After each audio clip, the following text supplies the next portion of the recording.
हमारे YouTube channel से जुड़े हुए आप सभी दोस्तों का हमारे YouTube चैनल पर बहुत बहुत स्वागत है। आज हम लोग साइंस के इम्पोर्टेंट प्रश्नों की सीरीज़ में ये हमारा दूसरा वीडियो होगा, जिसमें हम आज आपको साइंस के वो इम्पोर्टेंट प्रश्न बताएंगे जो कि आपके वनडे एग्जाम की दृष्टि से मोस्ट इम्पॉर्टेंट है।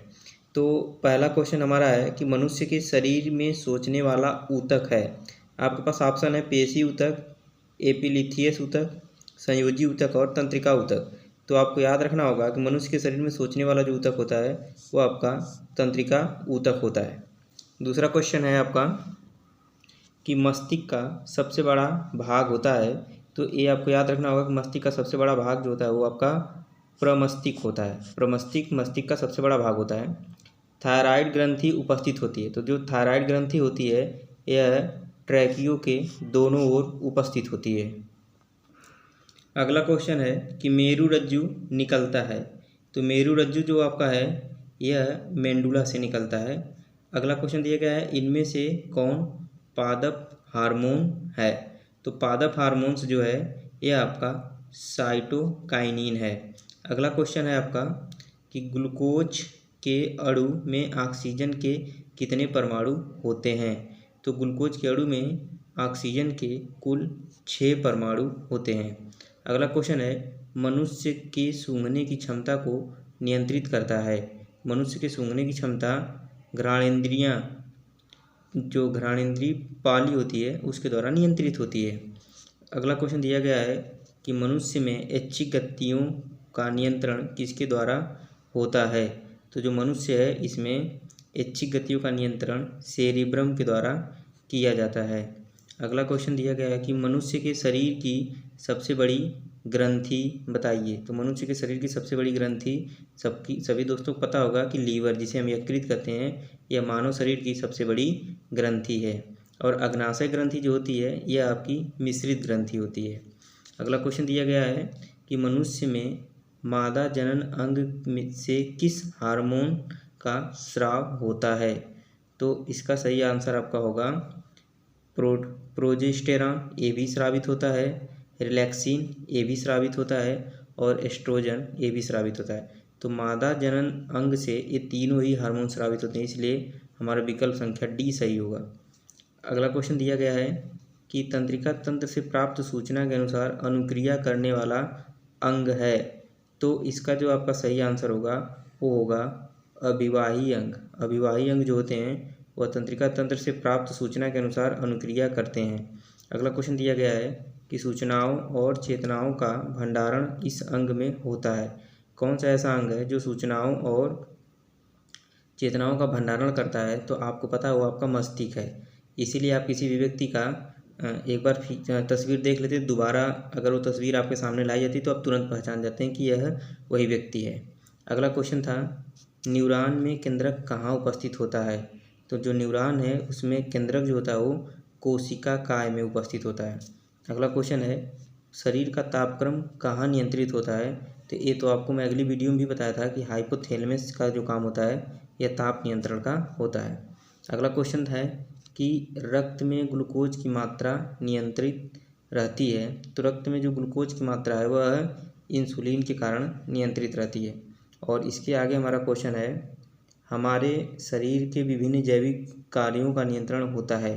तो हमारे शरीर के विभिन्न जैविक कार्यों का जो नियंत्रण होता है वह तंत्रिका के द्वारा भी होता है और रसायनों के द्वारा भी होता है। इसलिए ए और बी दोनों हमारे सत्य होने हैं। विकल्प नंबर सी सत्य है। अगला क्वेश्चन पूछा गया है निम्न में कौन हार्मोन कोशिका दीर्घन एवं विभाजन में मदद करता है। तो जो ऑक्सिन होता है, जिब्रेलिन होता है और साइटोकाइनिन होता है, ये तीनों ही हार्मोन्सों का काम जो है वह कोशिका के विभाजन में यूज किए जाते हैं। अतः हम इसमें जो है कि हमारा सही आंसर होगा इनमें से सभी। 18 नंबर क्वेश्चन है कि निश्चल कणिकाएँ कहाँ पाई जाती हैं। तो निश्चल कणिकाएँ जो होती हैं यह साइटॉन में पाई जाती हैं। जो साइटॉन है इसके अंतर्गत आपकी निश्चल कणिकाएँ पाई जाती हैं। अगला क्वेश्चन है स्मरण शक्ति का मुख्य केंद्र है। स्मरण शक्ति का जो आपका मुख्य केंद्र है वो किसको कहा जाता है। तो ये आपका सेरिब्रम है। सेरिब्रम के ही कारण किसी व्यक्ति की स्मरण शक्ति मजबूत होती है, यानी कि सोचने की जो क्षमता होती है। या किसी चीज़ को याद करने की क्षमता जो होती है। निम्न में कौन सी अनैच्छिक क्रिया नहीं है?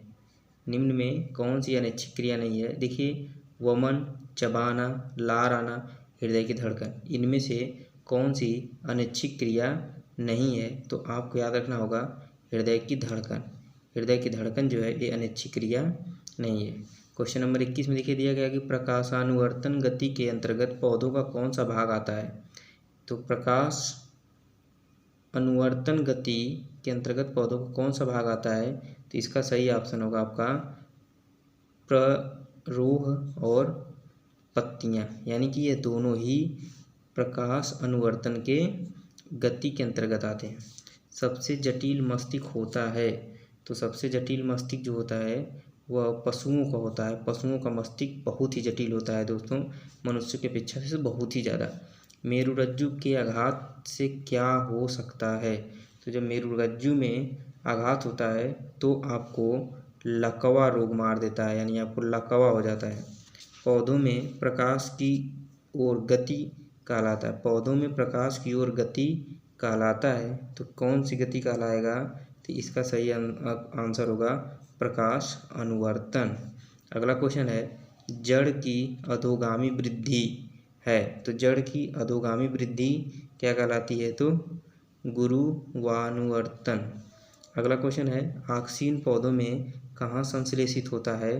तो ऑक्सीन जो है वह पौधों में प्ररोह और अग्रभाग में संश्लेषित होता है।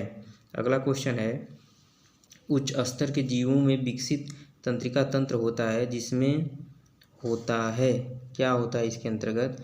तो इसमें आपके मस्तिष्क होते हैं, स्पाइनल कॉर्ड होते हैं, तंत्रिकाएं होती हैं, यानी कि इनमें से सभी। अगला क्वेश्चन है, वह हार्मोन गैस के रूप में पाया जाता है। यह हार्मोन, इस चारों हार्मोनों में कौन सा ऐसा हार्मोन है जो गैस के रूप में पाया जाता है? तो इसका सही आंसर है आपका एथिलीन। एथिलीन हार्मोन गैस के रूप में पाया जाता है और यह जो है कि फलों को पकाने में भी सहायक होता है। अगला क्वेश्चन है, भागते या दौड़ते समय कौन सा हार्मोन सक्रिय होता है? अगर जब आप भागते या दौड़ते हैं तो आपका कौन सा हार्मोन सक्रिय होता है? तो एड्रेनल, जो एड्रेनलिन है यह आपका सक्रिय हो जाता है। और नंबर अंतिम है कि बच्चों की शरीर वृद्धि में इस हार्मोन की महत्वपूर्ण भूमिका है, यानी कि कौन सा ऐसा हार्मोन है जो बच्चों के शरीर की वृद्धि में सहायक होता है, जिसको आप कहते हैं वृद्धि हार्मोन। वृद्धि हार्मोन इम्पॉर्टेंट है। अगला क्वेश्चन देखते हैं, दिया गया कि हार्मोन शब्द का नामकरण किसने किया था? तो हार्मोन शब्द का नामकरण किसके द्वारा किया गया था? तो ये आपका नाम होगा बेलिस एवं स्टार्लिंग ने। बेलिस और स्टार्लिंग ने ही हार्मोन शब्द का नामकरण किया था। दो न्यूरॉन के मध्य खाली स्थान को क्या कहते हैं? तो दो न्यूरॉनों के मध्य खाली स्थान को सिनेप्स कहते हैं। अगला, मेरुरज्जु की रक्षा करती है। मेरुरज्जु की रक्षा किसके द्वारा की जाती है? तो इसका जो आपका सही आंसर है वह कशेरुक दंड के द्वारा की जाती है। अगला क्वेश्चन, निम्न में कौन हार्मोन सर्वप्रथम अध्ययन किया गया था? यानी कि किस हार्मोन्स का सबसे पहले अध्ययन किया गया था? तो आपका सेक्रेटिन था। अगला क्वेश्चन है कि रुधिर चाप इनमें से कौन नियंत्रण करता है, यानी कौन नियंत्रित करता है रुधिर चाप को? यानी कि जो रक्तचाप होता है आपका, यानी बीपी को नियंत्रण कौन करता है? तो इसका सही आंसर होगा आपका एड्रिनल। एड्रिनल हार्मोन्स के द्वारा आपकी बीपी नियंत्रित की जाती है। ऑक्सीटोसिन, जो ऑक्सीटोसिन है यह क्या है? ऑक्सीटोसिन क्या है? तो इसको जो है कि हम लोग एक हार्मोन्स है ऑक्सीटोसिन। अगला दिया गया है, पादप हार्मोन का उदाहरण है पेप्सिन, एड्रेनलिन, ऑक्सिन, टेस्टोस्टेरोन। तो आप पता होना चाहिए कि ऑक्सिन जो है यह विभाजन, कोशिका विभाजन में सहायक होता है, यह पादप हार्मोन से। अगला दिया है, ग्वाइटर अथवा घेघा होता है, यह तो सबको पता है कि घेघा रोग आयोडीन की कमी के कारण होता है। निम्न में कौन न्यूरिलेमा की कोशिकाएं हैं? न्यूरिलेमा की कोशिकाओं का मतलब हो गया कि श्वास कोशिकाएं, यानी कि श्वास कोशिकाएं। अगला क्वेश्चन है, मानव शरीर में सबसे लंबी कोशिका कौन सी है? मानव शरीर की सबसे लंबी कोशिका के बारे में आपसे बात की जा रही है, तो यह आपकी तंत्रिका कोशिका है जो कि सबसे लंबी कोशिका है। प्रतिवर्ती चाप कहाँ बनते हैं?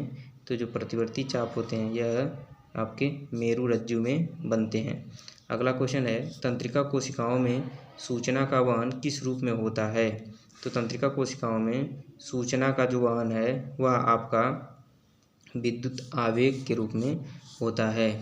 रुधिर में शर्करा का स्तर नियंत्रित करता है। रुधिर के अंदर शर्करा का स्तर नियंत्रित आपको इंसुलिन के द्वारा किया जाता है, अभी बताया था। अग्नाशय क्या स्रावित करता है? अग्नाशय जो आपका है वह क्या स्रावित करता है? तो इसमें आपका इंसुलिन स्रावण अग्नाशय से होता है। अगला क्वेश्चन है, फूल में नर प्रजनन अंग होता है। जो फूल है उसके अंदर नर प्रजनन तंत्र जो होता है उसको हम लोग क्या कहते हैं? पुंकेसर कहते हैं, और स्त्री प्रजनन अंग को स्त्री केसर कहते हैं। अगला क्वेश्चन देखा जाए, पूछा जा रहा है कौन सी ग्रंथि अंतःस्रावी और बहिःस्रावी दोनों है? तो आपको याद रखना होगा अग्नाशय ग्रंथि है, जिसे मिश्रित ग्रंथि कहते हैं। मस्तिष्क का कौन सा भाग शरीर की स्थिति तथा संतुलन का अनुरक्षण करता है? तो मनुष्य के शरीर का अनुमस्तिष्क जो है यह शरीर की स्थिति और संतुलन का अनुरक्षण करता है। रक्त में आयरन की कमी से होने वाला रोग आपका है एनीमिया। कौन सा रोग है? तो वह रोग एनीमिया है, जो रक्त की आयरन की कमी के कारण होता है। दो तंत्रिका कोशिकाओं के मध्य खाली स्थान को क्या कहते हैं? तो सिनेप्स कहते हैं, अभी बताया था। इंसुलिन की कमी से होने वाला रोग आपका मधुमेह रोग है। मस्तिष्क इसके अतिरिक्त उत्तरदायी है सोचने के लिए, हृदय स्पंदन के लिए, शरीर का संतुलन बनाए रखने के लिए, इनमें से सभी। तो आपको याद रखना होगा हृदय स्पंदन के लिए भी मस्तिष्क उत्तरदायी होता है। हाइड्रा में क्या नहीं पाया जाता है? मस्तिष्क तंत्रिका मुख स्पर्शक। तो जो हाइड्रा है इसके अंदर मस्तिष्क ही नहीं पाया जाता है, इसके अंदर दिमाग नहीं पाया जाता है, इनके पास दिमाग नहीं होता है, यानी कि हाइड्रा के पास। हमारे शरीर में विभिन्न जैविक कार्यों का नियंत्रण होता है। हमारे शरीर के विभिन्न जैविक कार्यों का नियंत्रण तंत्रिका द्वारा और रसायनों द्वारा होता है। ये भी क्वेश्चन रिपीट कर दिया हूँ मैं। एडीएच हार्मोन्स कौन स्रावित करता है? तो एडीएच हार्मोन्स का स्रावण जो है यह आपके पीयूष ग्रंथियों द्वारा किया जाता है। इसे कौन सी ग्रंथि कहते हैं? तो हम लोग इसे हम मास्टर ग्रंथि भी कहते हैं। तो धन्यवाद दोस्तों हमारी इस पूरे वीडियो देखने के लिए। आप सभी लोगों का बहुत बहुत धन्यवाद। यह मोस्ट इम्पॉर्टेंट प्रश्न हैं, पेपरों में आते हैं और आएंगे। हमारा अगर वीडियो आपको पसंद आया हो तो इसे लाइक करिएगा, शेयर और सब्सक्राइब करना ना भूलिएगा। धन्यवाद दोस्तों।